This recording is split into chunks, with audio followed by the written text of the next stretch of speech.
Gravando então. Bom, boa noite a todas, a todos. É um prazer enorme recomeçar aqui nossas atividades.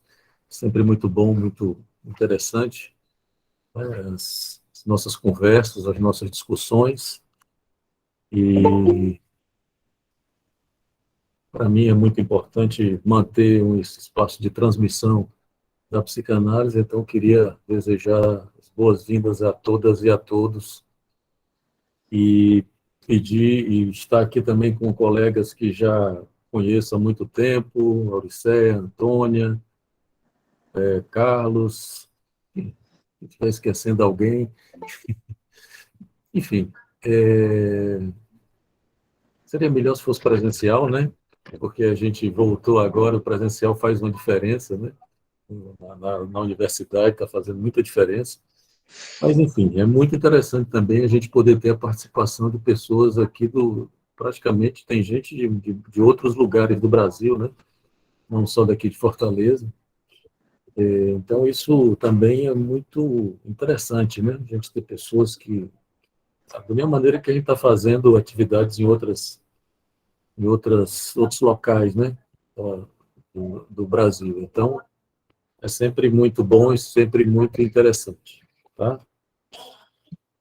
Bom, eu queria pedir a vocês também que vocês ficassem muito à vontade para me interromper, para a gente conversar, para sair um pouco desse esquema de aula, né? Eu vou comentando aqui um pouco o seminário, mas vocês fiquem à vontade. Tem um pessoal entrando aqui. Enfim, que também, de maneira geral, eu não sei em que ponto vocês estão aí com a de Lacan, né? Então, eu queria que vocês ficassem muito à vontade também para me interromper, interrogar, perguntar alguma coisa que vocês não tenham entendido, que não esteja claro, tá? Porque a ideia aqui é a gente realmente usar o ensino da psicanálise para a nossa prática clínica, né? Que a gente possa fazer avançar a psicanálise e a nossa própria clínica. Então, fico aí nessa disposição e aguardando as intervenções de vocês, tá bem? Bom, nós vamos trabalhar, nós já estamos nessa atividade aqui, né, pré-pandemia, né? Durante a pandemia e agora pós-pandemia, a gente já veio trabalhando alguns temas, né? E esse semestre eu achei que seria interessante retornar, porque a gente chega num ponto em que as coisas ficam. E aí eu achei que seria interessante a gente retornar para começar do começo, entre aspas, né? Porque, obviamente, o Seminário 21 não é o começo, né? Mas, e nem tampouco ele é o seminário, é o começo de um período de Lacan, né? Mas ele é o primeiro seminário, né, onde Lacan vai se dedicar a fazer uma manipulação e um estudo da topologia das cadeias borromeanas de uma maneira mais detida, né?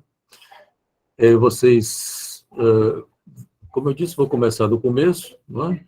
E vocês me fiquem à vontade. Para gente, que tem um. Só um minuto.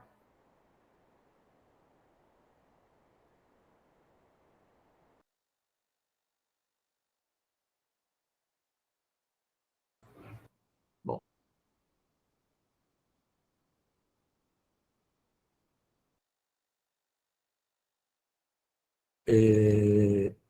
então, o seminário 21, como eu disse, ele não é propriamente um seminário inicial, né? Mas ele, vamos dizer assim, e nem tampouco ele é o primeiro seminário no qual Lacan começa a trabalhar com a topologia das cadeias borromeanas, né? Dos nós, ele chama de nós, mas depois a gente vai ver aqui que o termo nó não é propriamente correto. Mas, enfim, o fato, não conhecem, eu vou comentar um pouco a história. Lacan se depara com essa figura topológica, que é a cadeia borromeana, que ele chamava de nó, que é essa figurinha aqui. que é essa figurinha aqui, depois eu vou explicar qual é a propriedade dela, para quem não sabe, para quem sabe, né? Ele se deparou com essa figura no seminário 19, né? Que é o seminário Opior, Opir.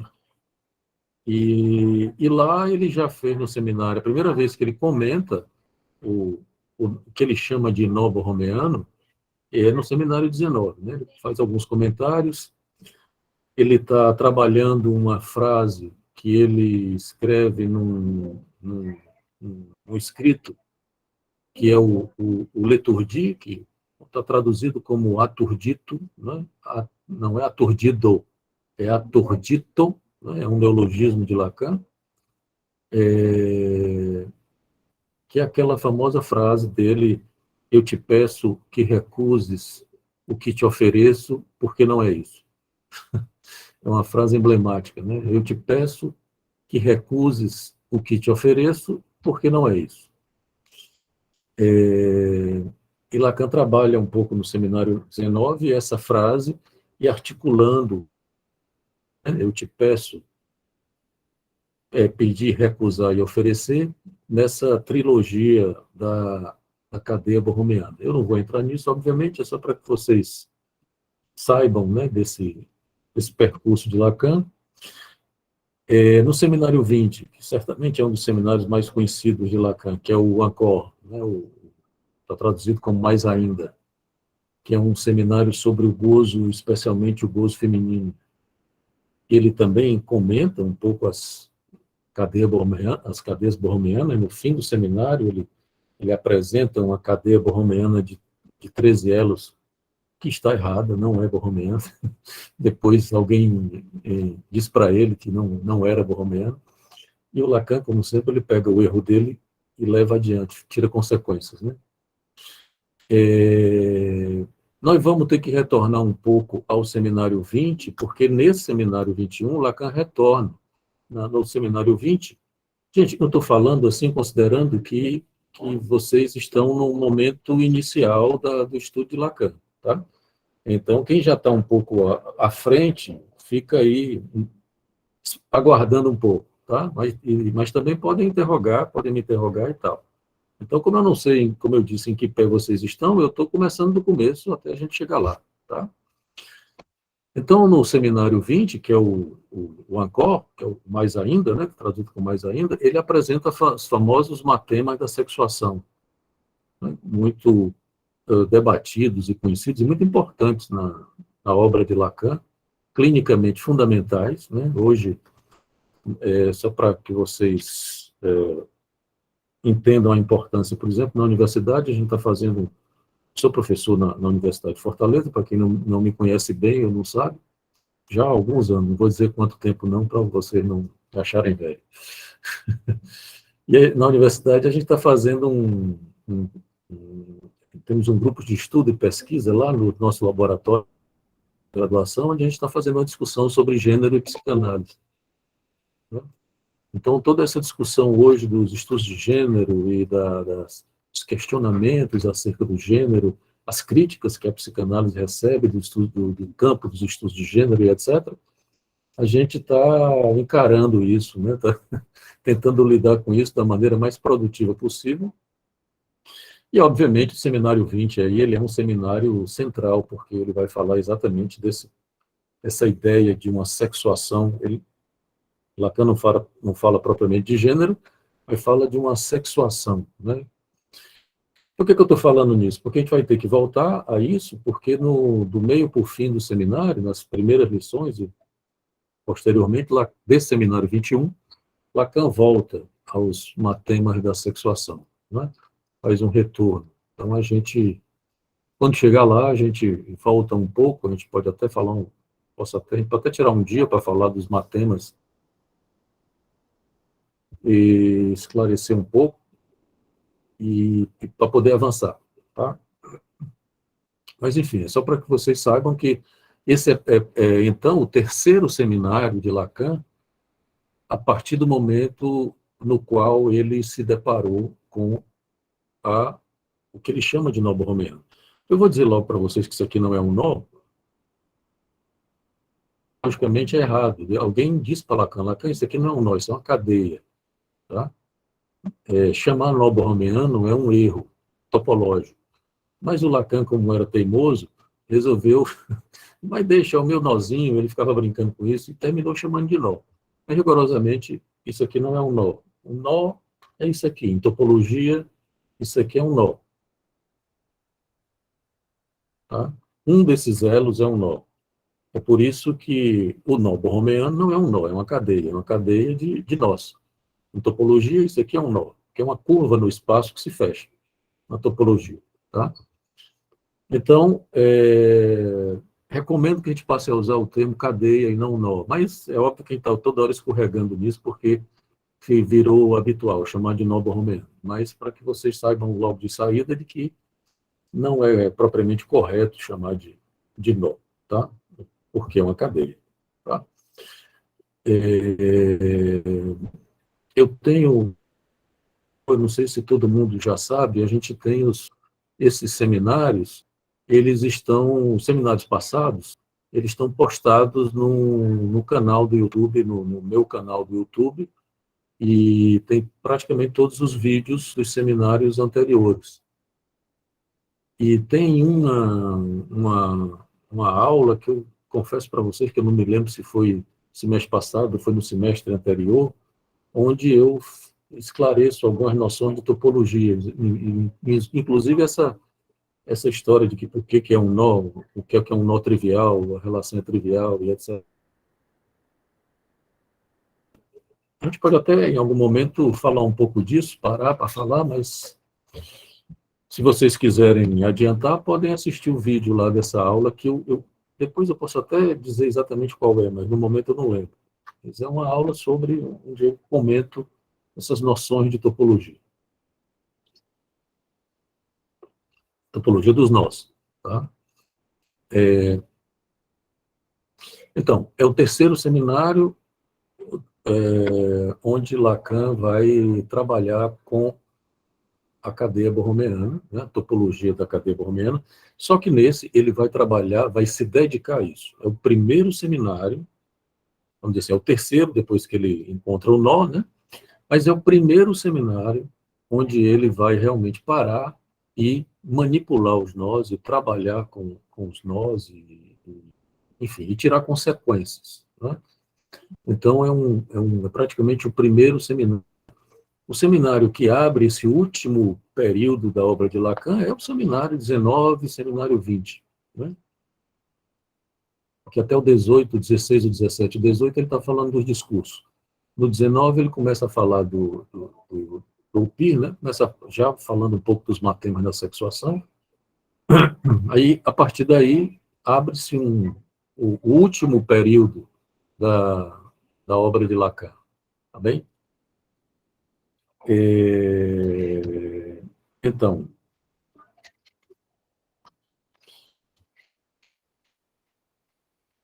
isso é o que eu já queria dizer inicialmente para vocês. Não é? Vou rapidamente apresentar o nó, para quem ainda não conhece, né? Dizer, não sei se todos conhecem, ou quem conhece, quem não conhece. O nó borromeano, ele é uma figura topológica. Tá? Um minuto, deixa eu pegar aqui é uma figura topológica, como eu disse para você, ele é composto de três nós, porque exatamente é uma cadeia, né? Porque, como eu disse, isso aqui é um nó, né? Se eu fizer assim, isso aqui é uma cadeia, só que é uma cadeia trivial. É uma cadeia que não está inodada. Em topologia, isso aqui é uma cadeia, são dois nós, eles fazem uma cadeia, só que é uma cadeia trivial, não é uma cadeia inodada. Né? Se eu fizer assim, por exemplo, isso aqui é uma cadeia. Isso aqui é um famoso nó olímpico, que Lacan vai falar dele, inclusive, também, né, nesse seminário. É diferente do nó borromeano, tá? Porque se eu tirar um, ficam dois. Né? Dois ficam colados. É curioso, vocês vão ver, por exemplo, uma coisa que Lacan fala nesse seminário, mas depois ele abandona a ideia de que esse nó aqui seria o nó da neurose. Né? Que para Lacan, no próximo seminário, que é o 22, ele já não fala disso. Ele já vai falar do nó borromeano como Mas nesse seminário, vocês vão ver na terceira ou na quarta lição, ou na quinta, não me lembro bem, Lacan dizendo isso, de que o nó olímpico é o nó da neurose. Porque ele está trabalhando com a ideia de que na psicose você teria um desinodamento. Né? O nó borromeano ele é inodado de uma maneira tal, não sei se está dando para vocês verem, né? Ele é inodado de uma maneira tal que não é igual ao olímpico. Né? A gente inoda de uma forma tal de que, se você tirar um dos três elos, ele se desfaz. Então, você coloca um em cima do outro, e aí passa por cima, por cima e por baixo. E aí você tem um, um nó borromeano. Né? Uma cadeia borromeana, na verdade. Tá? Que é isso aqui. Tá certo? Depois eu vou tirar as consequências disso. Se você tirar qualquer uma desses elos, o nó se desfaz. Vocês vejam que tem a curiosidade do nó, qual é? É que o vermelho ele não está penetrando no verde. Não é? Eles estão soltos. Eles têm uma relação trivial. Aí você pode imaginar, mas o azul está penetrando no verde e no vermelho. Não é verdade. Vocês vão ver, eu vou fazer uma operação que a gente chama de estiramento na topologia. E olha só. Não é? Quer dizer, o azul que você achava que estava penetrando no verde não está. Então, eles estão, curiosamente, ao contrário do nó olímpico, que o nó olímpico, né, eles estão penetrando um ao outro, porque se eu tirar um aqui, né, se eu tirar o marronzinho, o verde e o roxo ficam inodados, né, eu não vou tirar para a gente não perder tempo, mas vocês sabem, né, eles estão um inodado no outro. Aqui não. Aqui, se você tirar qualquer um, tá, o verde abriu aqui sem querer, então você vê, ó, os três se desfazem. Tá? É a propriedade browniana ou borromeana do nó. Por que isso serviu a Lacan? Lacan já vinha falando, desde o começo da sua obra, de três, do que ele chamou de três registros, o real, o simbólico e o imaginário.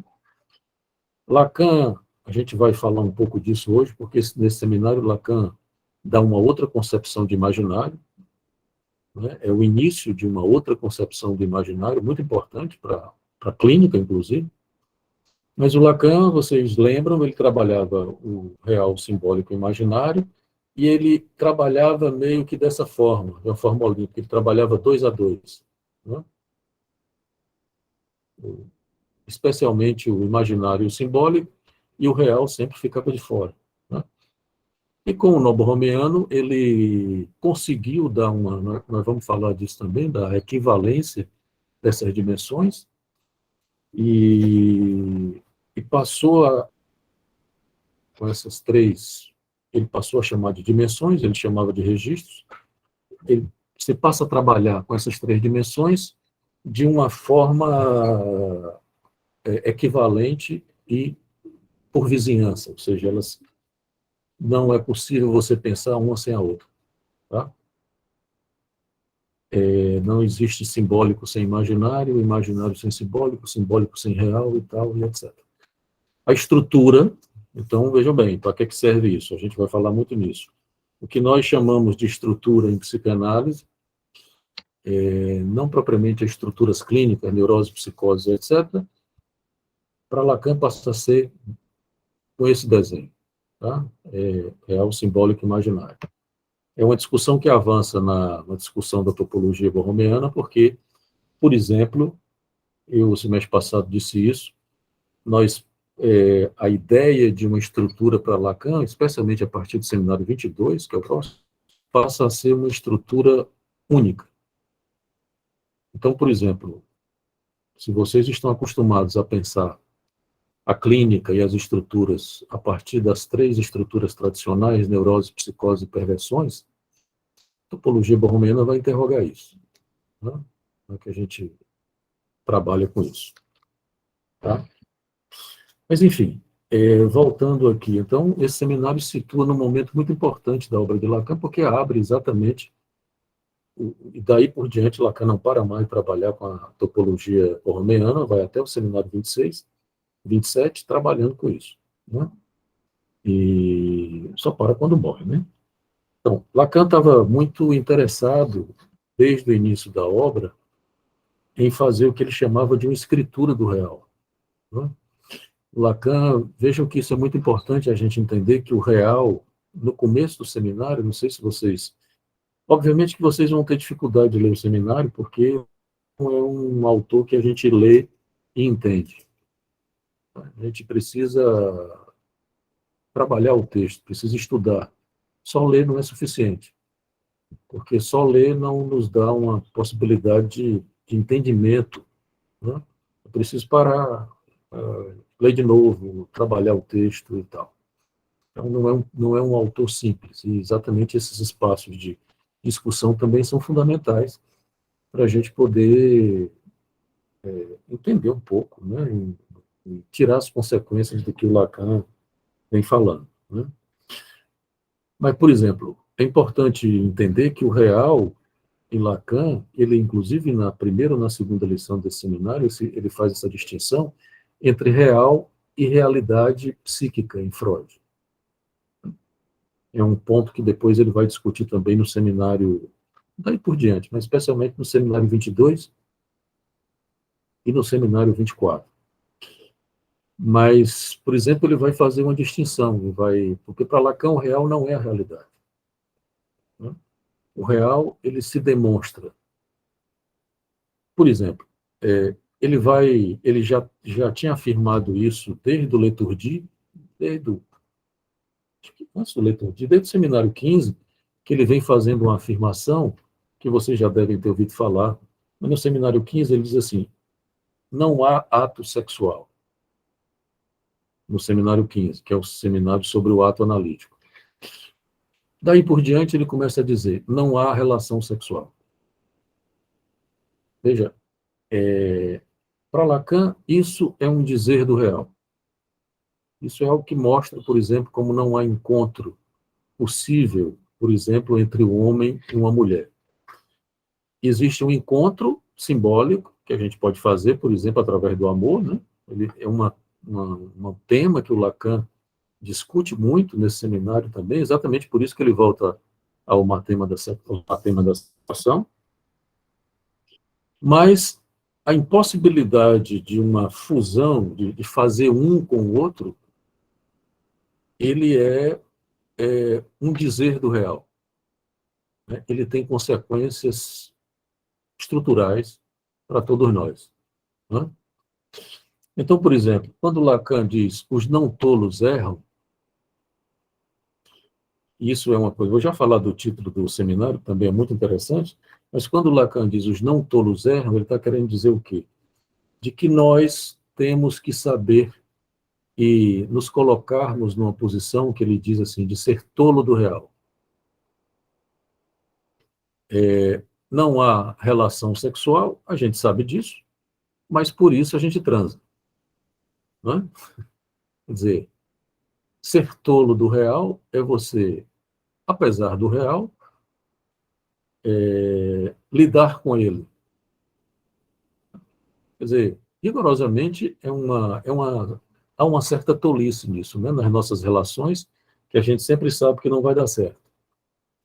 Sempre sabe que tem uma impossibilidade no meio. Mas, apesar disso, a gente se relaciona, faz laço e etc, né? Então, Lacan está interessado em lidar com isso, com essas impossibilidades, com esses paradoxos que implicam a linguagem, né? A linguagem, o que ele chama... Tem uma coisa curiosa na obra de Lacan, que a partir desse momento, o Lacan muda, ele usava muito o termo sujeito, né? É muito comum, vocês já devem ter ouvido falar muito nisso. Ele não abandona o termo sujeito, mas ele passa a usar um outro termo também para falar, que não é propriamente o sujeito, que é um termo que em francês é parler, que está traduzido como falacer.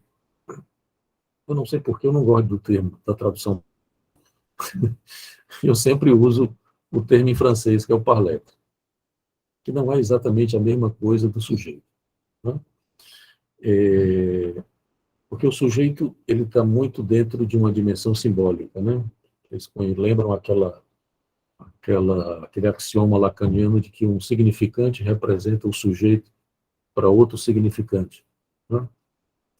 Com o parletre, o sujeito não é o corpo, por exemplo. Né? E agora Lacan vai estar implicando o corpo, inclusive, por isso que ele chama de parletre. Nós somos afetados pelo corpo, pelo gozo do corpo, né? Mas o sujeito não é o corpo. O real, o simbólico e o imaginário são as dimensões do parletre que inclui o sujeito. Mas, enfim, por que eu estou dizendo isso? Porque Lacan já tinha tentado grafar, né, é, fazer o que ele chamava de uma escritura através da matemática e da lógica. E ele se encantou, os anteriores, né, ele se encantou a teoria dos conjuntos, os matemáticos, ele conversou muito com os matemáticos, com Cantor, com Frege, esses caras da matemática, o Russell também, e ele ficou muito encantado porque exatamente ele percebeu que, curiosamente, a matemática tratava com o real. Porque vejam que a matemática e a lógica, eles não fazem referência a uma realidade. Não é? Uma equação, inclusive existem problemas e problemas na matemática que são criados pela própria demonstração matemática. Claro que a matemática serve para você construir um prédio, por exemplo. Não é, não é isso que eu estou dizendo. Mas, por exemplo, o real em Lacan está muito mais próximo do infinito na matemática do que na realidade. Infinito, vocês já viram o infinito passeando por aí? Não, né? Quer dizer, o infinito, ele é demonstrado. Veja que isso é muito interessante para mostrar a diferença e o paradoxo que é, e o problema que é a relação da psicanálise com a ciência. Lacan aqui vai dizer que a lógica é a ciência do real. Porque é exatamente isso. Há uma demonstração, a matemática descobriu o infinito, descobriu o zero, por exemplo. Então, e curiosamente, essas coisas não são propriamente empíricas, elas têm consequências. Tal como o objeto A, né? O objeto A é um buraco, ele não existe, mas tem consequências. Por isso que a psicanálise não acompanha propriamente a metodologia científica, porque a psicanálise trabalha com um objeto que não existe. Mas o fato dele não existir não quer dizer que ele não tem consequências para cada um de nós. Né? Porque o tal do objeto A em Lacan é um nome que ele deu para o buraco, né? Uma letra, tal como o X da equação, que ele nomina o real. Tá? Então, porque vejam que a ciência, a matemática, a lógica, eles fazem o que Lacan chama de uma literalização do real. Quer dizer, você trabalha com o real através de... Você olha para o real e você vê letras, você vê fórmulas matemáticas. Né? Lacan fica muito encantado com isso, porque ele acha que é uma boa forma de tratar o real, porque você faz uma escritura do real. Vocês assistiram Matrix? Devem ter assistido, né? Tem uma cena muito curiosa lá que no Matrix, que é quando o cara ele se dá conta que tem um poder na Matrix, aí os númerozinhos começam a cair não é? Lembram dessa cena? Os números do real começam a... Pois bem, é assim que Lacan e a psicanálise lacaniana, né, olha para o real. Nós não estamos tratando com a realidade. A gente está tratando com o real. A gente precisa literalizar o real. Né? Então, e Lacan procurou encontrar na matemática e na lógica uma forma de fazer essa escritura do real. E ele fez vários desenvolvimentos sobre isso, né? Sobre a lógica, sobre a matemática, guardando a diferença, por exemplo, de que a psicanálise, ao contrário da lógica, que a lógica queria escrever uma metalinguagem, né? Uma linguagem que escrevesse o real tal como ele é. Né? E isso é um problema. E não conseguiu, porque a lógica terminou formulando uma série de paradoxos. Quer dizer, não, a lógica queria o quê? Foracluir o sujeito. Né? Você queria criar uma linguagem que não tem sentido. Uma linguagem que fosse só lógica. Daí a linguagem matemática, que retirasse, por exemplo, a variação de sentido da linguagem. A gente vai ver que na primeira lição, Lacan vai dizer que isso não é possível. Um dos problemas que a gente tem, porque a linguagem é um ponto de ancoragem, o sentido é um ponto de ancoragem da linguagem. Mas a lógica teve essa pretensão de retirar, por exemplo, as possibilidades de hermenêuticas, né, ou de interpretação da linguagem. E para isso tentou fazer uma escritura do real, como se fosse uma escritura sem sentido. Daí a lógica, a escritura matemática da lógica, né? X tal que X, enfim. Desde Aristóteles, né, que começou essa história de literalizar o real. A igual a B, B igual a C, logo A igual a C. Isso é Aristóteles. Né? O Lacan acha muito interessante essa literalização, porque retira a referência à realidade. Os nossos problemas psíquicos, como diria Freud, ou estruturais, são dessa ordem. Não são propriamente, nossos sintomas são lógicos, eles não são realistas. Todo mundo sabe disso. Imagino que a maioria de vocês, se não todas ou todos, atendem, e você sabe disso. O sintoma dos seus analisantes, ou os seus próprios, não são do campo da realidade, seja ela empírica. O Freud resolveu chamar isso de realidade psíquica, né? Mas o Lacan demonstrou que o sintoma é lógico. Ele não é, veja bem, não é no sentido de lógico ser racional, mas ele é uma forma que você inventou para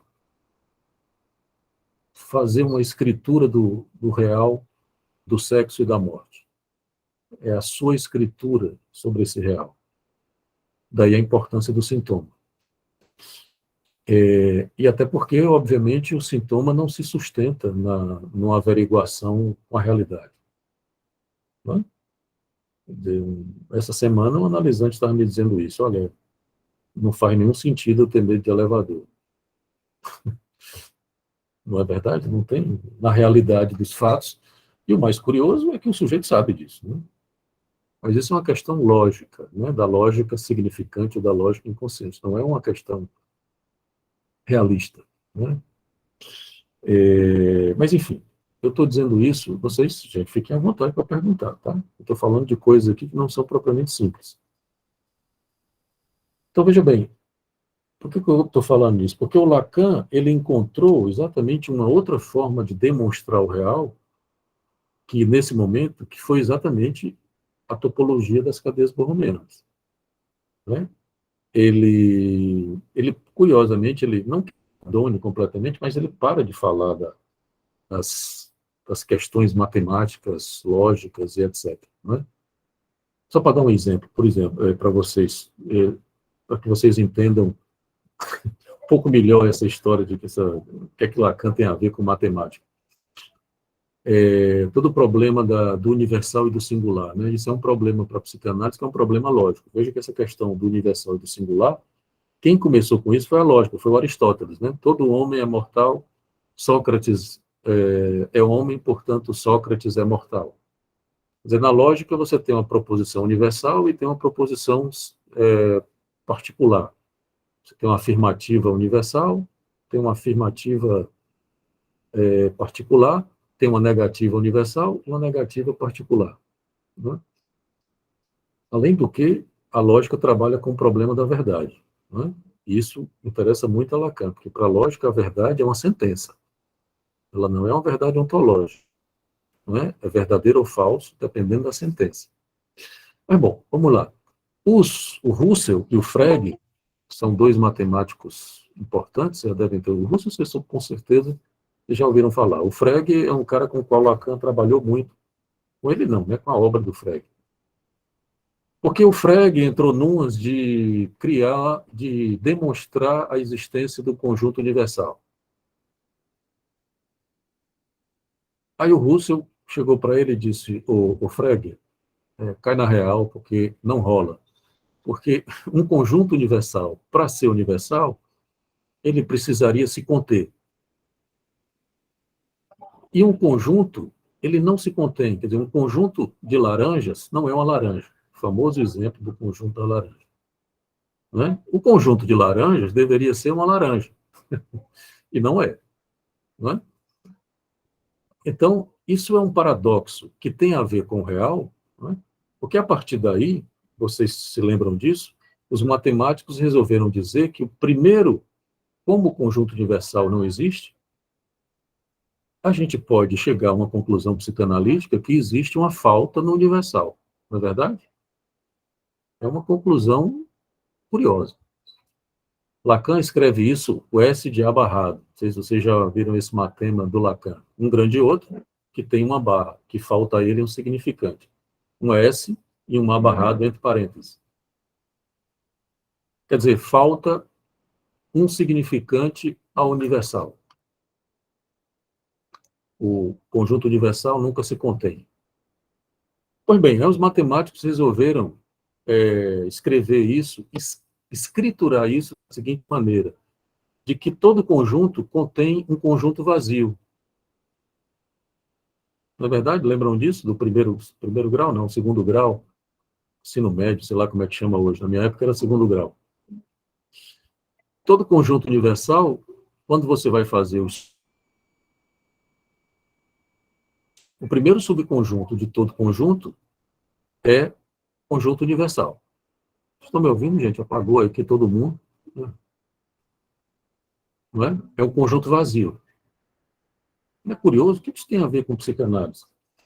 O Lacan vai dizer, ora, a linguagem é um conjunto universal. Se ela não tivesse esse vazio, nós estaríamos ferrados. Seríamos todos psicóticos. O sujeito, ele se apresenta exatamente no conjunto vazio, no buraco da linguagem, na falta que a linguagem apresenta. Se o seu outro, a estrutura de linguagem do seu outro, se quiserem chamar de mãe, tudo bem, né? Mas é complicado porque o povo fica dizendo que a gente culpa as mães, né?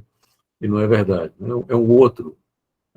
Que o outro é uma estrutura discursiva, é um conjunto universal. É como se você supusesse o conjunto universal de todos os significantes. Precisa faltar um significante, porque senão não tem sujeito. Se não faltar um significante, porque veja bem, o sujeito, para ser singular, e aí veja o problema do universal com singular, o sujeito, para ser singular, ele precisa ir no campo do universal e fincar a sua singularidade, fincar a sua bandeira. Não é verdade? Porque, por exemplo, se vocês pensarem em termos de estrutura de linguagem, todos nós fomos submetidos ao universal da linguagem.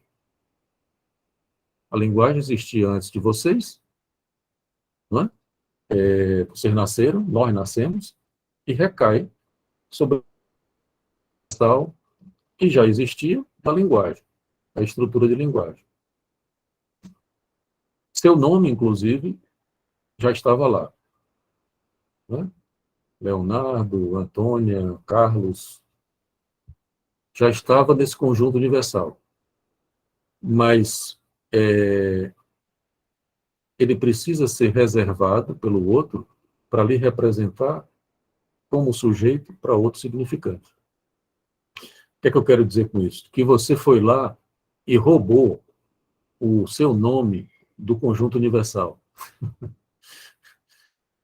Foi lá, fez um recorte e tomou para você, porque é essa operação que o neurótico faz. Quer dizer, se você se chama, estou vendo aqui a Cláudia, Dulce, Aimee, Jana, você sabe que Cláudia existia antes de você e vai existir depois de você. Mas, no entanto, você sabe que esse Cláudio é seu. Tem um traço unário aí, como diz Lacan, com o qual você se identifica. E é isso que lhe dá singularidade. Né? Quer dizer, você tem que estar no universal, mas não pode estar submetido completamente ao universal. Você tem que se singularizar considerando e passando pelo universal. O problema qual é? Que o universal tem que ter um buraco. Situações de psicose, por exemplo, podem implicar nisso, de um discurso do outro que é um discurso totalizado, ou todalizado. Quer dizer, não tem buraco para a criança se manifestar como sujeito. Né? O outro já significa tudo, já diz tudo. A criança não diz nada, tem o que dizer. Mas, enfim, também não vou entrar nisso agora, é só para que vocês entendam o que a lógica tem a ver com a clínica, com a estrutura. Né? Quer dizer, nós estamos sempre nesse embate com o universal. Se quiserem chamar de outro, tudo bem. Quer dizer, é preciso que haja um buraco no outro para que a gente possa se constituir como sujeito. Tá? Esse buraco é o real. Esse buraco no outro. Por isso que Lacan diz várias vezes, vocês já devem ter ouvido, de que o real causa o sujeito. Né? O buraco, ou o objeto A, causa o sujeito. Né? Se não tem buraco, não tem sujeito. Por isso que, no centro do nó, esse meu nó está toda hora se desfazendo aqui.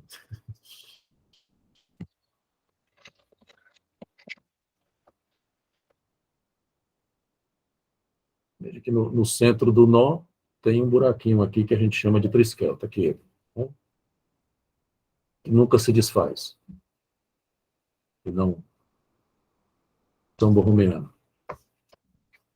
Bom, isso é só para mostrar para vocês que Lacan encontrou, porque se ele tinha a teoria dos conjuntos, que foi isso que eu acabei de falar para vocês, para demonstrar o real, né, de como não é possível o conjunto universal, né? Ele diz isso antes de dizer que a relação sexual não existe, ele dizia, o universal não existe, né? Porque não foi ele que disse isso, a matemática diz isso. Os matemáticos disseram isso, né? Que não existe um conjunto universal. Então ele tinha as letras e os matemas da matemática, mas aí ele encontrou isso aqui, e aí ele ficou fascinado, né? Essa figura topológica, que para ele é uma demonstração do real. Tá?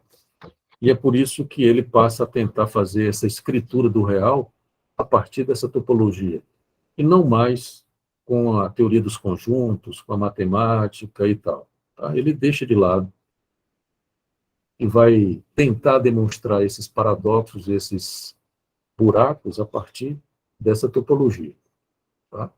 Trabalhando com a noção de estrutura. Tudo bem? Bom, vamos adiante então.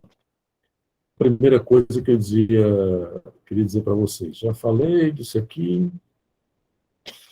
Bom, o título do seminário ele é muito interessante porque não dá para traduzir, né? Nós temos duas traduções. Essa tradução aqui, que é da Letícia Fonseca, colega lá do Espaço Mébius, ela resolveu traduzir, porque em francês, não sei se todo mundo entende francês, mas em francês, assim, le non dip, eu vou dizer assim, literalmente, para vocês entenderem. Le non dip erram, quer dizer, os não tolos, os não bobos, os não tolos erram, tá? Mas quando você diz em francês, que em português não acontece a mesma coisa, quando você diz em francês, le nom du père, ele tem uma homofonia com a expressão le nom du père, que são os nomes do pai. Veja que se eu disser rapidamente, le nom du père e le nom du père, é a mesma coisa. Não é? Sonoramente, tem uma homofonia. Não é? E Lacan passa a trabalhar muito com isso, porque a partir de um determinado momento, Lacan ultrapassou a ideia de linguagem que ele tinha como sendo uma linguagem que operava uma significação. Veja que esse axioma que eu disse antes, de que um significante representa um sujeito para outro significante, e essa operação produz o resto, né, que é o matema lá do discurso do mestre, implicava que o sujeito estava aí nessa operação de significação entre S1 e S2. Acontece que Lacan, desde que ele descobre o tal do objeto A e vai desenvolvendo uma teoria do gozo, ele vai chegando à conclusão de que, na verdade, a linguagem ela não serve unicamente para produzir uma significação. Ela serve para produzir uma guia do gozo do corpo, uma cifragem do gozo do corpo. É como se ele dissesse, quando a gente fala, a gente goza. Nós não estamos falando de comunicação. Em psicanálise, nós não estamos interessados na comunicação. Nós estamos interessados em por que que o sujeito diz isso, para que é que serve para ele dizer isso ou aquilo. O Lacan, inclusive, ele produz um outro termo, que é um termo que ele passa a chamar de um tempo, vamos dizer assim, da estrutura de linguagem, que ele chama de la língua. Em francês é la langue, né? Ele pega, né, o artigo e funde com o termo langue, que é língua. E em português vocês devem encontrar uma tradução de a língua junto, né? Ou também uma outra tradução, que é a que eu prefiro, que é la língua, que é exatamente essa função de gozo da linguagem. A linguagem ela não serve propriamente para significar, ela serve para cifrar algo do campo do gozo. E aí, no início do seminário, ele lembra o Freud. Ele diz, olha, o que é que vocês acham que o Freud dizia que o conteúdo do sonho é sempre sexual? O que será que a cifragem do sonho é sexual? Hã? Já pararam para pensar nisso? Porque aí é onde o Lacan vai dizer que a linguagem primária do sonho, por exemplo, ele serve exatamente para fazer uma grafia do gozo do corpo. Tá? A linguagem ela não tem um sentido. É claro que na operação de significação a gente amarra o sentido. S1, S2. Né? Você tem S1, S2. Esse S1, S2, eles amarram algum sentido. Mas veja que a amarração, o Lacan já dizia isso desde o seminário 5, né? Essa amarração de significação entre S1 e S2, ela pode ser subvertida a toda hora e a todo momento. Né? Seja pela metáfora, seja por essa equivocação. Né? Uma palavra, ela nunca tem um único sentido ou uma única significação. Ela sempre pode deslizar na cadeia. Veja a importância disso para a clínica. A importância de que um analisante está falando para vocês, e o Lacan diz isso, não compreendam, porque não se trata de compreender. Se trata de escutar, inclusive, a sonoridade de la língua. Porque você não deve estar atrás propriamente do sentido, por mais que a gente não consiga se livrar do sentido. Mas você não pode fixar o sentido. Né? Eu estava dizendo hoje isso em sala de aula, exatamente essa história do elevador. Você não pode, se o cara chega e diz, eu tenho medo de elevador, você não pode acreditar que sabe o que é um elevador. Né? A não ser que você seja um empirista, como os colegas psicólogos são, e acredita que a palavra elevador equivale àquela máquina que faz a gente subir e descer. Veja que do ponto de vista da, da, da lógica inconsciente, não é assim. Elevador é um significante. Isso pode parecer maluquice, mas veja que, clinicamente, você tem que perguntar para o seu analisante o que é um elevador. O que elevador é esse? Porque não é meu consultório num prédio, né, obviamente. Então, é o mesmo elevador que eu entro. Eu não sinto medo do elevador. Então, veja bem, não é o mesmo computador. Tem o dele, entende? É por isso que nós não estamos lidando com a realidade empírica. Estamos lidando, Freud chamava isso de realidade psíquica. Tá? Nós vamos interrogar isso, porque Lacan faz exatamente um questionamento se a realidade psíquica do Freud equivale ao real dele. Ele vai dizer que não, né? Mas o fato é que, por exemplo, na estrutura de linguagem, nós temos sempre uma possibilidade de deslizamento do sentido. Né? Porque exatamente a linguagem, e aí é uma definição que Lacan vai dar da linguagem, a linguagem ela gira em torno desse buraco do real. Lembra o universal que não se contém? Quer dizer, essa falta no universal?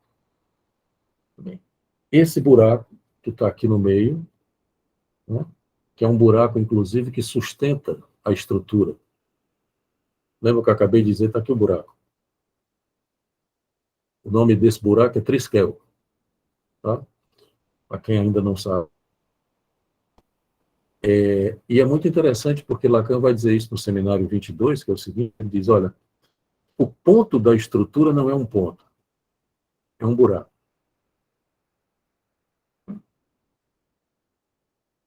O que sustenta a estrutura, isso é um tanto quanto paradoxal, não é um ponto, é um buraco.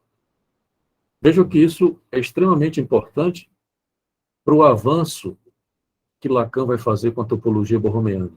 Se vocês se lembram dos seminários anteriores, né, de Lacan, quando ele vai falar, por exemplo, da psicose, ou da própria estrutura, a estrutura do sujeito, ela estava ancorada no nome do pai e no falo, que ambos são dois significantes. Ambos são dois, não, né? Os dois são significantes. Como se o que sustentava a estrutura eram dois significantes. Você lembra do esquema R? Está lá no seminário 2, né? Se não me engano. No 2 ou no 3. No 2 já aparece o esquema R. É um quadrado, parecido com esse aqui que a gente está vendo na telinha, né? Onde a gente está enquadrado. Nessa ponta do quadrado tem o pai, na outra ponta tem o falo. Segura, essas duas pontas aqui que segura a estrutura. Porque Lacan ainda estava dentro de uma lógica ou de um entendimento que implicava a supremacia do significante.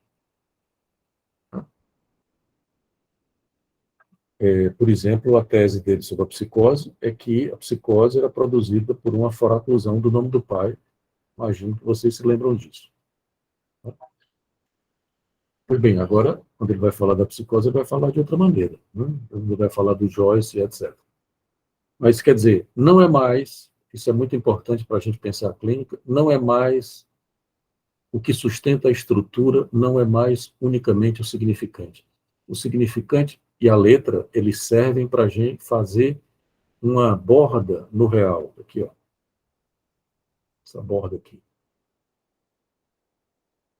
O real, ele tem que ter uma consistência. Tá? E essa consistência, ela é dada pelo 3, por 3. Tá? Deixa eu tentar explicar isso de uma maneira, porque às vezes eu vou na frente e eu fico preocupado em que vocês me acompanhem. É, é, como é que eu vou explicar isso? Lacan muda a definição de ponto na geometria. Lembrem-se que o ponto, esse espaço aqui não é um espaço cartesiano, isso é muito importante. Né?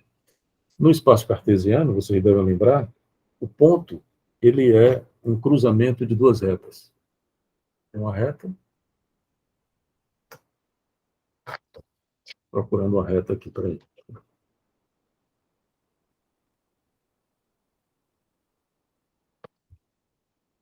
E aí, isso aqui é um ponto. Né? Tá claro? Tá dando para ver? Isso aqui é um ponto. Qual é o problema disso aqui? Isso não tem consistência. Isso anda para lá e para cá, no espaço. Tá? Para ter consistência, eu preciso de um terceiro. Esse terceiro, que eu enodo assim, ó, e eu tenho, então, esse terceiro permite que os dois eixos não andem. Isso aqui nós temos o triskel. Estão vendo?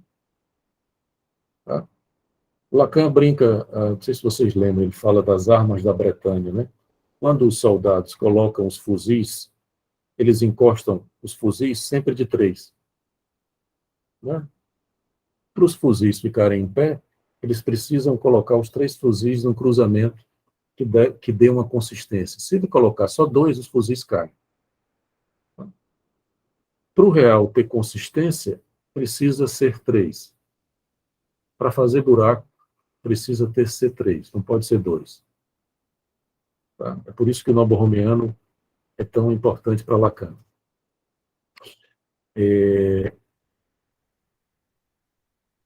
Não, porque, por exemplo, não existe. Vamos voltar para a ideia do real simbólico imaginário. Você só sabe do real porque você é um parlétre, por exemplo, um ser de linguagem. Você, só nós humanos conseguimos pensar no real da morte e nos afetamos com o real da morte. E tentamos tampar o buraco do real da morte, não é verdade? Por quê? Porque só nós temos linguagem. Porque só nós estamos no campo do simbólico e o nosso corpo, que é imaginário, foi afetado por esse simbólico e produziu-se buracos no nosso corpo. Quer dizer, o real só tem consistência porque tem simbólico e imaginário. Eu só consigo, por exemplo, desenhar o real da minha vida. O que a gente faz? A gente pega o significante, a gente pega o simbólico e faz um recorte do real da vida, né? Eu tenho tantos anos, vou depois dos 90, ou coisa parecida. Você inventa esse recorte. E aí você dá uma certa consistência para o real. O que é que acontece na psicose? Isso foi uma coisa que enganou Lacan. Na psicose, você tem um real solto. Uma das teses do Lacan, nesse seminário, que ele depois vai rever, qual é? É que o nobo-romeano, ele é um nó da psicose. Né? Nesse seminário ele diz isso. Mas mais na frente ele vai rever e vai dizer que o nobo-romeano é para todo mundo. Mas aqui está a famosa tese, que é muito polêmica, e que depois o próprio Lacan não avançou com ela, deixou ela para trás, de que a psicose seria exatamente uma soltura de um dos elos do nobo-romeano. Né? Por exemplo, quando você solta, você abre um elo e você solta, os outros três se separam. Tá? Lacan explica a psicose aqui, tá? E só aqui, nesse seminário, em nenhum outro lugar, porque ele não volta a isso. Tá?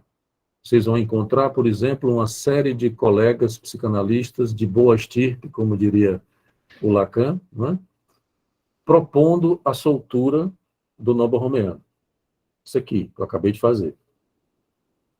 De pensar a estrutura como sendo possível acontecer isso aqui. Isso é bastante polêmico, porque tem colegas que aceitam e outros que não aceitam. Né? Porque depois, eu me encaminho por essa segunda opção, porque Lacan nunca mais volta para isso. E ele diz assim, que não é possível fazer essa soltura, porque exatamente você não tem um imaginário solto. Você não pode ter o real solto, ninguém sabe dele. Você só sabe do real da morte.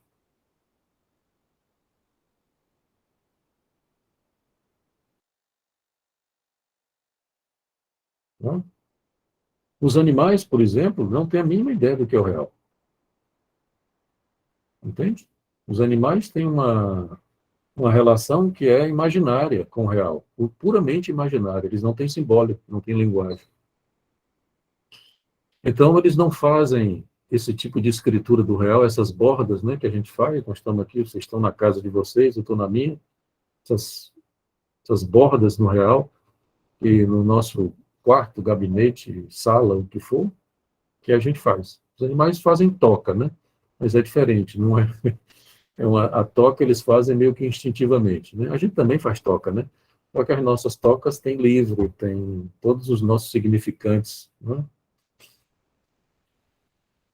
Então, separar simbólico, imaginário e real, como eu disse para vocês, vocês vão encontrar muitos textos, se é que já não encontraram, de colegas propondo esse tipo de operação, né, dos três anéis. Lacan diz isso? Diz, só que seria exatamente a abertura, e é por isso que ele diz que o nó olímpico seria o nó da neurose, porque no nó olímpico, né, você teria a manutenção, o que é também hoje, né, depois que Lacan desenvolveu as teorias do nó, isso é um tanto quanto absurdo. Você pensar, por exemplo, que você teria imaginário e simbólico sem real, o simbólico e real sem imaginário. Isso é um tanto quanto absurdo. Né? Mas, como uma primeira abordagem da topologia borromeana, como eu coloquei no título do seminário, é isso que Lacan propõe. Né?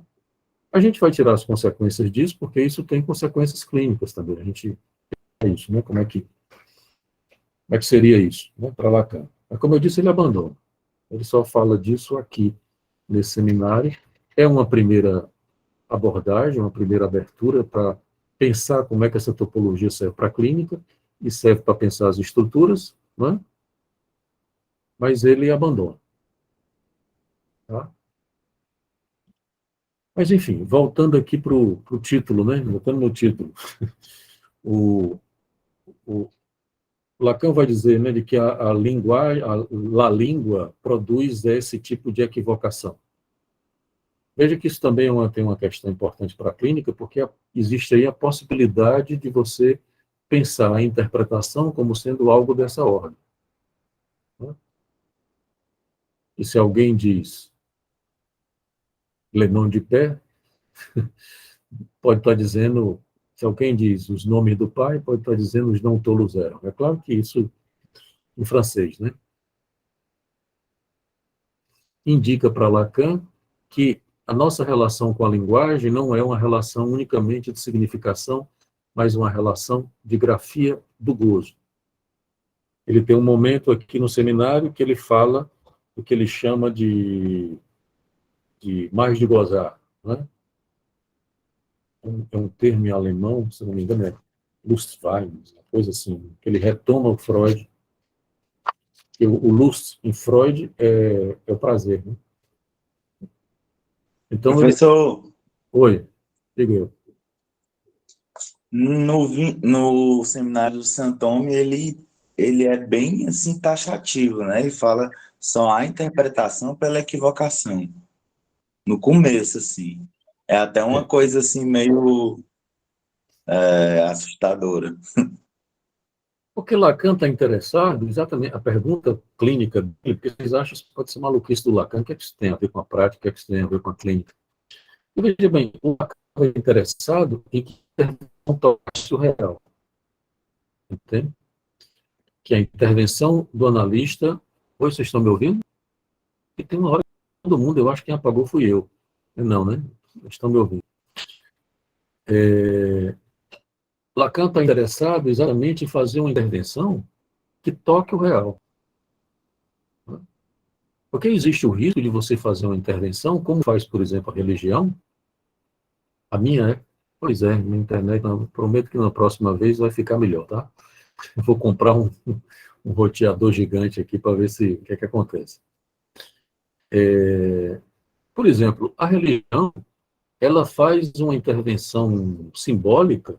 A intervenção, inevitavelmente, é simbólica, porque não tem como não ser através da linguagem. Né?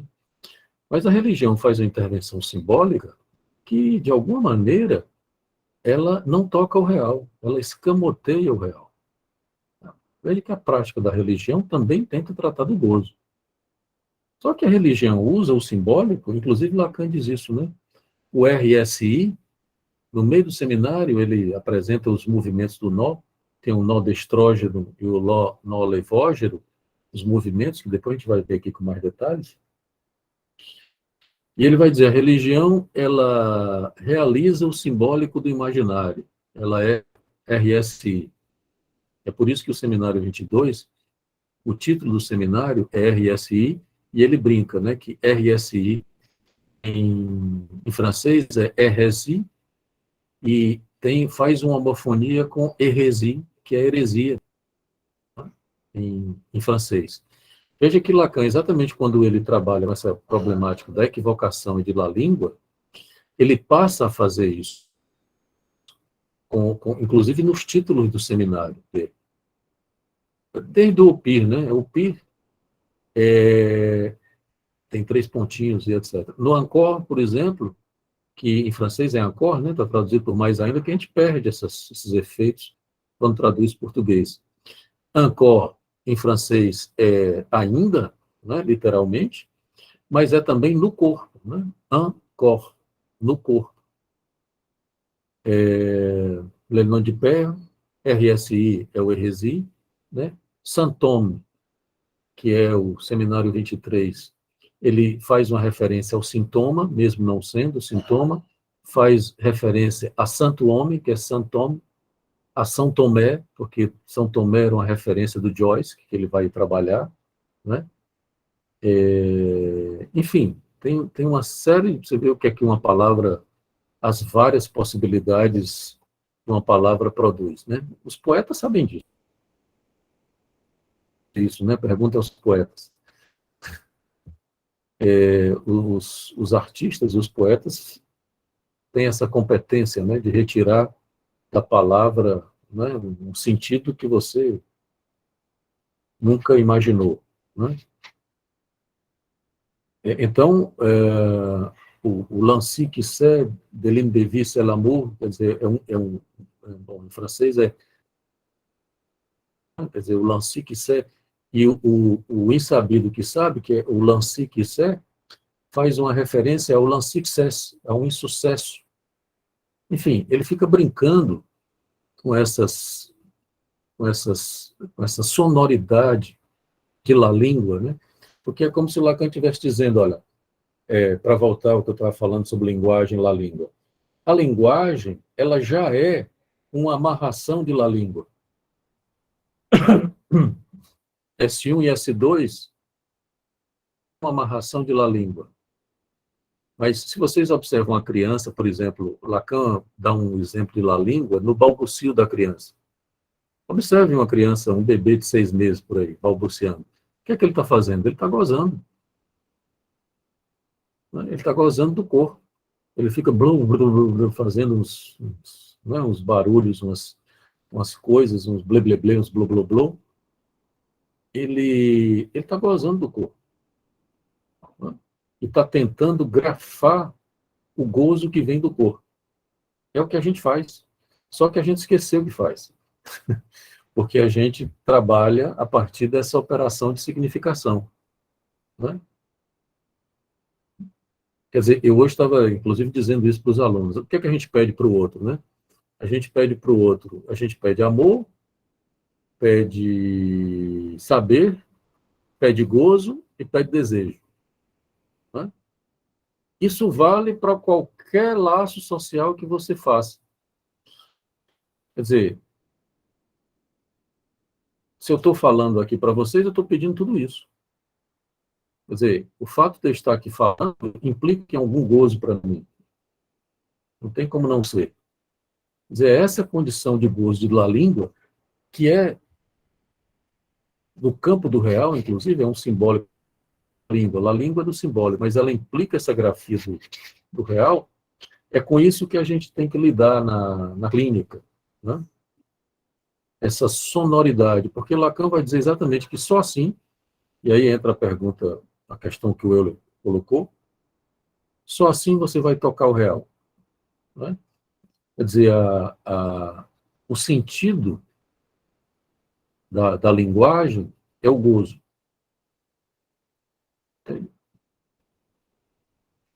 Veja que num determinado momento, nos textos clínicos de Lacan, por exemplo, na direção do tratamento, Lacan dá umas fórmulas interessantes.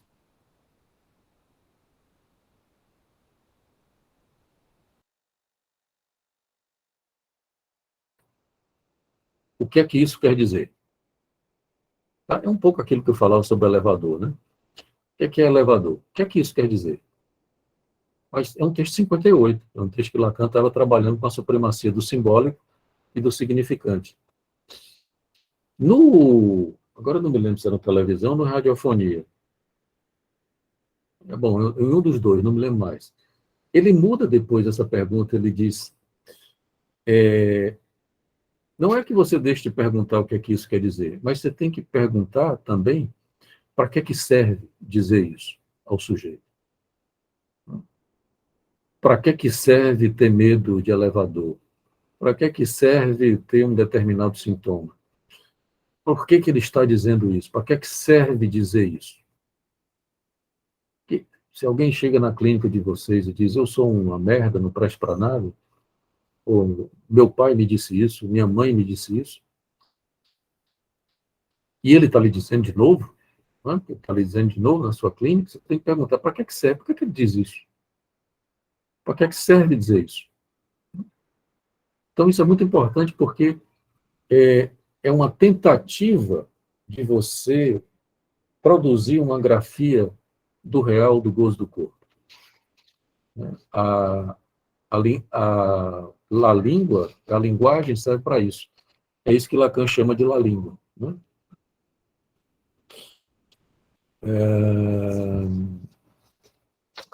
Uma outra coisa, eu estou avançando, vocês me digam aí se tem alguma questão que... está aqui, ó, é o Luce Gavin, que é o mais de... Né? Quer dizer,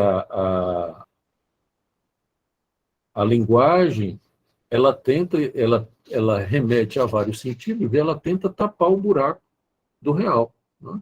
É por isso que a linguagem gira em torno de um buraco. Aqui na estrutura, né?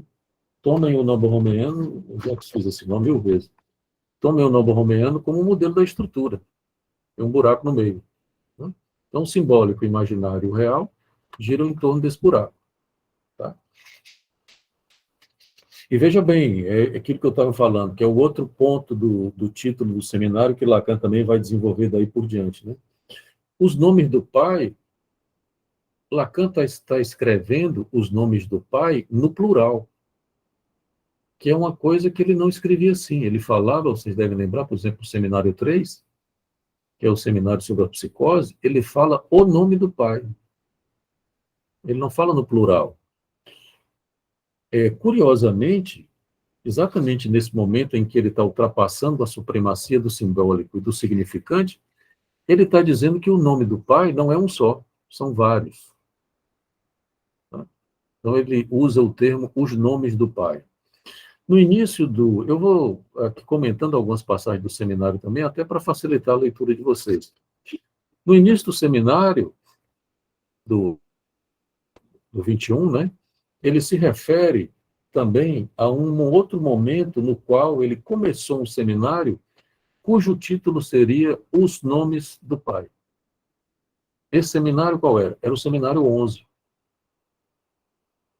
O título do seminário 11, que depois terminou sendo os fundamentos da psicanálise, está traduzido como os 4 conceitos fundamentais. Né? No início, Lacan propôs o título Os Nomes do Pai. O que aconteceu? Lacan fez uma aula desse seminário, Os Nomes do Pai. E aí, ele recebeu a notícia que estava sendo expulso da IPA. Não sei se vocês conhecem a história. Ele foi da Associação Internacional de Psicanálise, né, durante muito tempo. Chegou a ser presidente da Sociedade Psicanalítica Francesa de Psicanálise. Eu sempre confundo com as duas, porque ele saiu de um e foi para outro. Tinha a Sociedade Psicanalítica de Paris e a Sociedade Francesa de Psicanálise. Uma das duas foi a primeira, que eu não me lembro qual foi, e o Lacan foi presidente. Então, ele era da IPA, da Associação Internacional de Psicanálise. Em 64, ele foi expulso. houve uma negociação e tal. E ele, a primeira lição do Seminário 11, que é exatamente esse, os 4 conceitos fundamentais, os fundamentos da psicanálise, ele comenta o que ele chama de a excomunhão. Né? A excomunhão dele. Ele diz, eu fui excomungado. E é muito curioso, ele diz, eles não suportaram porque eu iria além de Freud. Eu ia pluralizar os nomes do pai e ultrapassar a posição mítica de Freud. E no seminário 24, ele passa a dizer isso. Ele diz isso no seminário 22 também. Ele diz o quê? Olha, Freud era religioso. Porque Freud pegou o buraco do real e colocou o pai. E é o que ele está dizendo, não façam isso. Freud, se vocês observarem, por exemplo, toda a explicação, se pegarem o Totem Tabu, até no Moisés é até um pouquinho diferente, né? Se pegarem o Freud, mas no Freud do Totem Tabu, a, a, a abertura do real, da cultura e do simbólico é o assassinato do pai. É o mito da horda e tal. No Moisés é um pouco diferente, mas, de todo modo, o Freud, na origem do pai, ele acompanhou Freud, né, até um certo momento, apesar de que ele usa outra terminologia, né, quer dizer, a metáfora paterna, o nome do pai, ele usa o pai como um significante, né, e ele diz, olha, nesse momento ele está meio que, é um momento da obra de Lacan, que Lacan está se distanciando de Freud, né, está ultrapassando Freud no bom sentido, né. Ele diz que continua freudiano, mas não é verdade, ele vai fazendo outra coisa diferente da de Freud. Como, por exemplo, essa ideia de que a origem está no assassinato do pai. Ele ultrapassa Freud, porque ele vai mostrar exatamente de que ele vai, a pluralização dos nomes do pai, retira o nome do pai, que ele tinha usado, de uma condição de ser a única ou a primeira ancoragem da estrutura. Não é? Veja que a ancoragem da estrutura aqui é o buraco. Não é um significante. Isso é importantíssimo, pode parecer, não sei se vocês alcançam o que eu estou dizendo, mas isso clinicamente é importantíssimo para a obra de Lacan. Porque você ultrapassar, por exemplo, essa ideia do pai como sendo a coisa edípica, não é? Que normalmente a gente encontra, né, na lógica da clínica freudiana, por exemplo, é muito interessante. Né? Quer dizer, fica difícil você, por exemplo, fica difícil você fazer uma clínica freudiana, por exemplo, onde você esteja constantemente querendo dar o seu analisante na lei paterna. Não é verdade? Não? Vocês devem estar lidando com isso na clínica. Quer dizer, não que a lei, você vai jogar a lei paterna, mas a lei paterna, ela se torna relativizada. Ela fica interrogada. E a própria condição fálica do sujeito. Né? Que, como eu disse, o nome do pai e o falo, eles eram 2 ancoragens. A gente vai encontrar o nome do pai e o falo nessa estrutura borromeana, mas eles não são o que sustenta a estrutura. Tá? Qual é a consequência disso? Veja que isso é muito interessante. Isso é uma coisa, por exemplo, que eu estou tentando trabalhar com isso e levar isso adiante. Uma análise, ela não tem que propriamente submeter o sujeito à lei paterna, por mais que isso seja um tanto quanto inevitável. Né? O que a análise tem que fazer é abrir os buracos. Permitir que o sujeito possa fazer determinadas bordas nos buracos. Veja que isso implica para você ver como Lacan, pelo menos do meu ponto de vista, ele sai de uma certa referência unicamente fálica. Isso implica o quê? Que uma análise, ela feminiliza o sujeito. E quando você faz buraco, você feminiliza. Veja bem, feminilizar não é afeminar o sujeito, não se trata disso. Não? Mas a análise, ela precisa exatamente demonstrar que a propriedade de um não todo. Não? Hoje, na sala de aula, na universidade, estava conversando com os alunos, eles me perguntando isso. Mas, professor, então, quer dizer, tem gente que nunca vai fazer análise. Eu disse, vocês acham que o Bolsonaro vai fazer análise alguma vez na vida? Não. O Bolsonaro é um todo, não é? É um não tolo. O Bolsonaro é um não tolo. E como não tolo, ele erra. Entende? É, e exatamente, quer dizer, é curioso, que esses discursos autoritários, todos eles tratam ao feminino e o buraco, né? Eles querem apresentar como se não tivesse, tamponar o buraco, não tivesse buraco e tal, e etc. Vocês estão entendendo o que eu estou querendo dizer? Quer dizer, a forma, a, isso pode parecer uma viagem lacaniana, mas não é, porque a forma como você vai tratar a estrutura é aquilo que vai possibilitar você encaminhar a direção do tratamento na sua clínica. É completamente diferente você ir pela ideia de uma, vamos dizer assim, de uma submissão à lei paterna, como era uma clínica freudiana, né? Quer dizer, no momento em que essa lei paterna é estabelecida, então, por exemplo, você tem as perversões e tal, e etc., isso é perigoso, inclusive, e nisso os estudos de gênero têm toda a razão, que, por exemplo, você dizer que os homossexuais são perversos ou os transexuais são psicóticos, não se sustenta. Né? A psicanálise disse isso. Que você tem homossexuais que são perversos ou transexuais que sejam psicóticos, vá lá. Mas você dizer que a transexualidade é uma psicose, né?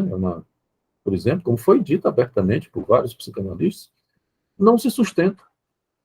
Eles dizem isso, quando você diz isso, você diz a partir de uma determinada perspectiva, que é uma perspectiva de uma clínica simbólica, do nome do pai, da submissão à lei paterna e tal. Né? Não é desse tratamento do buraco que o sujeito faz. Né? Porque, por exemplo, se um sujeito se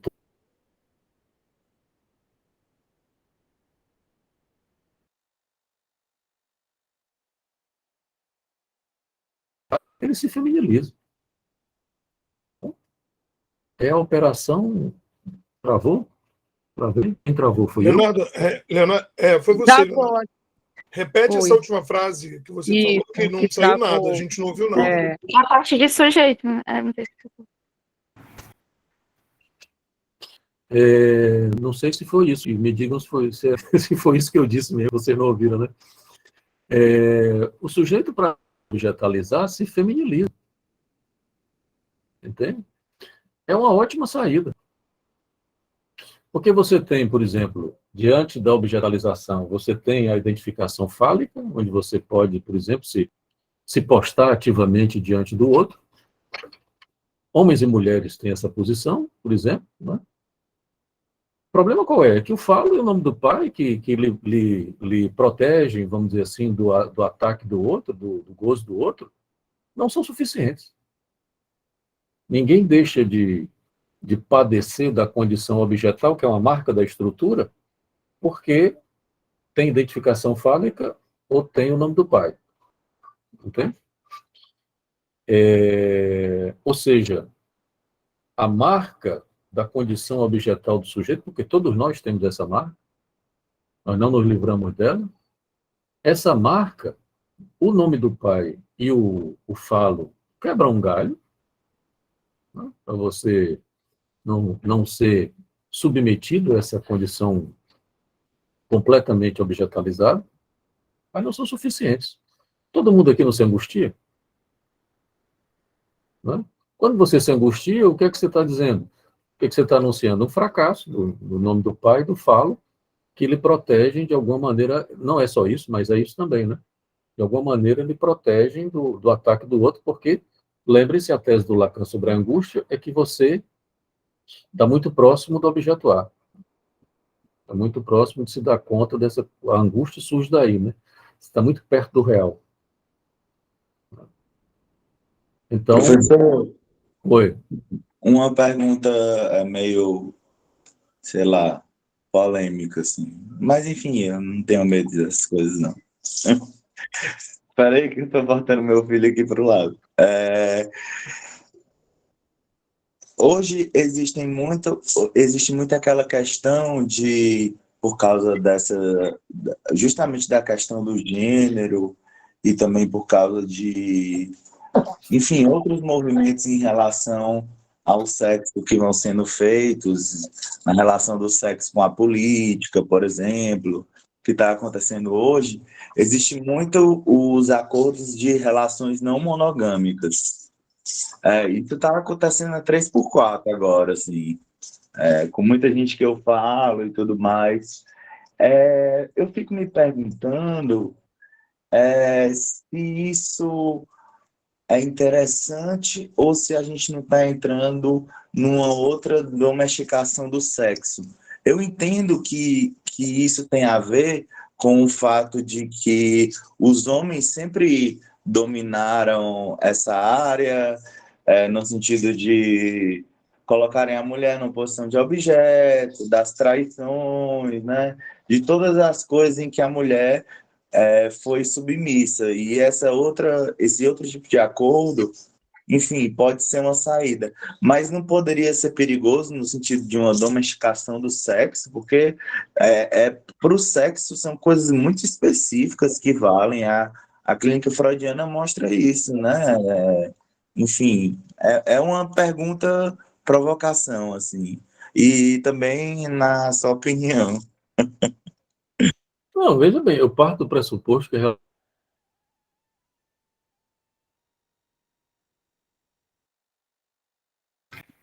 Travou. Oi, voltei. Travou. Eu parto do pressuposto que a relação sexual não existe. Não dá certo no casal heterossexual, não dá certo no casal homossexual, não dá certo no poliamor, não dá certo em canto nenhum. Porque, veja bem, isso aparece na clínica. Não é uma saída. Bom, você se relaciona, transa da maneira que você quiser, pode ser poliamor, pode ser o que for. Mas não vai dar certo. Porque veja bem, nem no assexual, veja bem, o assexual, não sei se o termo é exatamente esse, eu não acredito nele. Tá?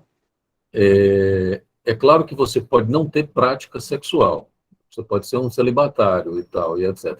Mas você não ser afetado pelo sexo, pelo gozo do corpo, são outros 500. Tá? Eu não acredito, o sujeito pode ter, por exemplo, e aí eu acredito, não tem interesse, né? Interesse nas práticas sexuais e tal, e etc. Mas isso não quer dizer que ele seja assexuado. Né? Porque o Leonardo, Oi. Sou eu aqui. Diga, Antônio. Eu estava pensando no texto do Freud, Análise Terminável e Interminável, em 37, e que ele vai falar, né? Ele vai falar do rochedo da castração, né? No processo analítico, que o rochedo seria para a mulher a inveja do pênis, né? Que ela esbarraria na inveja do pênis. E o homem, haveria uma resistência a isso que você falou, que ele tem, essa posição passiva diante do outro, que é se afeminar, né? Você falou? E que essa seria a resistência do lado do homem, né? Claro que esse rochedo, a partir de Lacan, né, a partir do real, você não trabalharia mais com essa coisa do rochedo da castração. Mas ele está falando disso, né, que é muito difícil numa análise, né, você alcançar, né, fazer essa travessia toda e aceitar, né, essa posição passiva diante do outro, que se remete à questão do feminino, né, para o homem, né? Não sei o que você pensa disso ainda, se dá para a gente considerar isso. Não, eu acho que é exatamente isso, Antônio, porque se você lembra, o Freud diz, olha, tanto a inveja do pênis como o horror ao apacivamento do homem, ambos os casos são repúdio ao feminino. Exatamente. Ele diz isso lá E que no final, não é a inveja do pênis, tanto uma como você disse, tanto uma como outra, até na questão do feminino, remete você à questão do feminino, né, dessa posição passiva diante do grande outro, né, e que isso seria uma dificuldade da análise. Mas veja bem, o que é aqui, porque o Freud, qual era? O Freud, ele estava preso à concepção fálica. Exatamente, ele se deu né? conta, Ele não trabalha com não trabalhava com a noção de real ainda, né? Não, dava para ir mais adiante, esbarrava aí, né? Não, o Freud se deu conta de que o falo era insuficiente, né, para construir os... Tanto é que a tal da pergunta o que é uma mulher é por causa disso. Ele se deu conta de que o falo é insuficiente para dizer do que é uma mulher. Uhum. E o que é que o Lacan fez? O Lacan disse, olha, existe um gozo que não é do campo fálico, né, que é do campo feminino. É exatamente, ele diz isso no Seminário 20, nos Matemas da Sexuação. Né?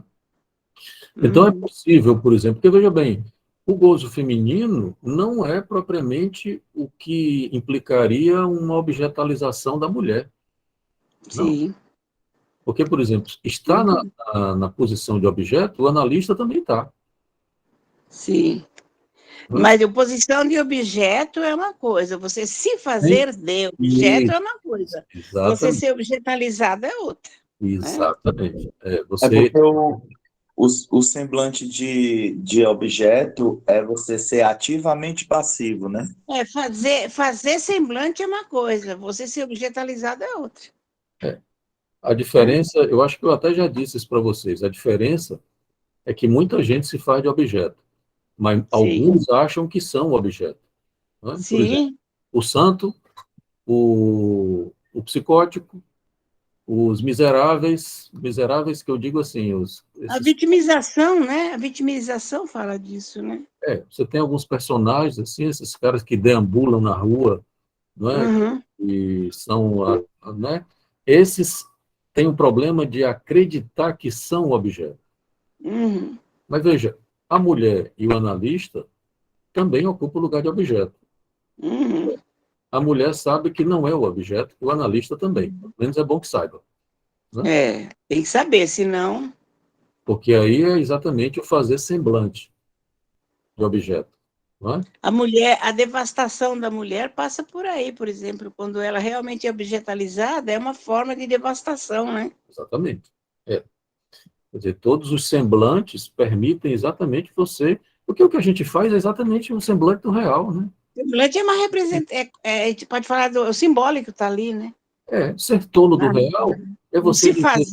Não se fazer, você está lidando com o simbólico, né? Porque, por exemplo, o termo os não tolos erram quer dizer o quê? Você ser tolo do real é dizer, você diz, eu sou homem. Mas você saber que você não tem certeza absoluta disso. Ou eu sou mulher e eu não tenho certeza absoluta disso. E você ser tolo disso no sentido de que tudo bem, vamos adiante. É diferente do Bolsonaro, que ele diz, eu sou macho, entendeu? E aí ele não Embora ele diga que fraquejou, mas ele admite que fraquejou, né? Eu estou usando o Bolsonaro como exemplo de uma certa caracterologia masculina que é muito comum, vocês conhecem isso, né? Dizer, o machão, né? O cara que... Entende? Aí esse é não tolo. Né? Quer dizer, o não tolo erra nesse sentido, né? Porque você não aceita, por exemplo, o buraco do real. Né? Você quer tamponar esse buraco a qualquer custo. Aí você fica meio patético, né? Você fica meio... Como é o caso desses personagens que a gente encontra por aí. Né? E você vê como ele, quando ele está diante dessa possibilidade, como ele sai fora de si, né?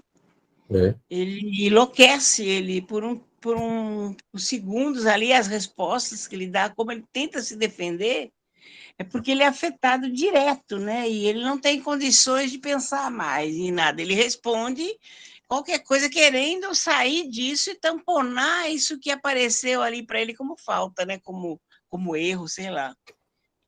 É um bom exemplo para a gente trabalhar essas questões com ele. Cheio de brincadeirinhas homossexuais, né? Sim, claro. Tem uma homofobia, um ódio né, à mulher. A misoginia ali, né? Pois é curioso isso, né? Uhum. Mas diga aí, Euler, você levantou a mão ou já era na mão anterior? Não, é sincrônico. A mão anterior é a mão atual. Professor, uma pergunta que é meio óbvia assim, a resposta, mas, por exemplo, se o sujeito produz um sintoma, mesmo se colocando em uma posição, mesmo tentando se colocar, porque assim, a posição de objeto se coloca por elaboração psíquica, né? Ninguém consegue isso só de modo intencional, digamos assim. Não. Mas o que eu quero dizer é o seguinte: na posição do sintoma na época do sintoma clássico em Lacan, de demanda versus desejo, digamos assim, sujeito que se objetifica diante da demanda do outro e não consegue ascender ao desejo. Nesse espectro aí, por causa da questão do gozo do corpo, o sujeito, mesmo saindo dessa posição, o sintoma pode se manter por causa de uma questão de gozo do corpo? Entende o que eu quero dizer? Sim. Veja bem, o sintoma, isso que eu falei para você, né, de que o Lacan estava querendo tocar o real, pois bem, o sintoma toca o real. O Lacan, inclusive a ideia de Santome, e veja que o Lacan propõe no Seminário 24 um fim de análise como sendo, tchau Isabela, saiu a Jana também, né? A gente está passando da hora, né, gente? Mas o povo já está indo embora, mas depois dessa a gente termina. O sintoma como sendo, o Lacan propõe no 24 uma identificação com o sintoma como fim de análise. Porque Lacan se dá conta de que o sintoma é, assim, o último reduto da relação do sujeito com o real. Então, ele vai dizer, se identificar com o real não é propriamente você ficar gozando com, se identificar com o sintoma, não é você ficar gozando com o sintoma, né? Não é isso. É você saber fazer com o sintoma. Ele chama de savoir-faire, é saber fazer com isso, esse real do sintoma, que é exatamente algo que permite uma certa grafia do real, né? Por parte do sujeito. Então, isso é interessante, isso é muito interessante clinicamente, né? E você saber, por exemplo, de que o sintoma não é uma patologia, não é uma resolução, e que é importante que o sujeito se identifique com ela, se reconheça nela e saiba o que fazer com ela, mais do que... Leonardo, só aproveitando que você está falando, quando o Jô Soares morreu, você fez um comentário que eu achei muito interessante do que é a capacidade do sujeito de fazer santome, né? Que o Jô Soares é um exemplo disso, né? Ele pegou o gordo, né? O que é a gordura, o obeso mórbido é uma pessoa, um sintoma, né? Uma doença, e o que ele conseguiu fazer com aquilo a vida inteira, né? O que ele fez com o gordo, que foi um significante que acompanhou ele a vida inteira, e o que ele fez? De um sintoma, ele fez um santome com isso, né? Segundo eu entendi o que você disse, né? É exatamente isso. Eu acho assim, um dos melhores exemplos sobre o que é um santoma, né? Exatamente. Saber fazer com o seu sintoma, né? Foi o que o Jô Soares fez, né? É fantástico. Tem um ele deitou e rolou, né? Vamos parar por hoje, né? Porque senão a gente cansa. 10h15, tá bem? Mas daqui a 15 dias a gente retorna e a gente tenta ser um pouco mais sistemático aqui com o seminário, tá bem? Porque tá bom, então. Uma coisa protocólica. Ok? Um abraço. Parar a gravação aqui. Obrigada. Boa noite, boa noite.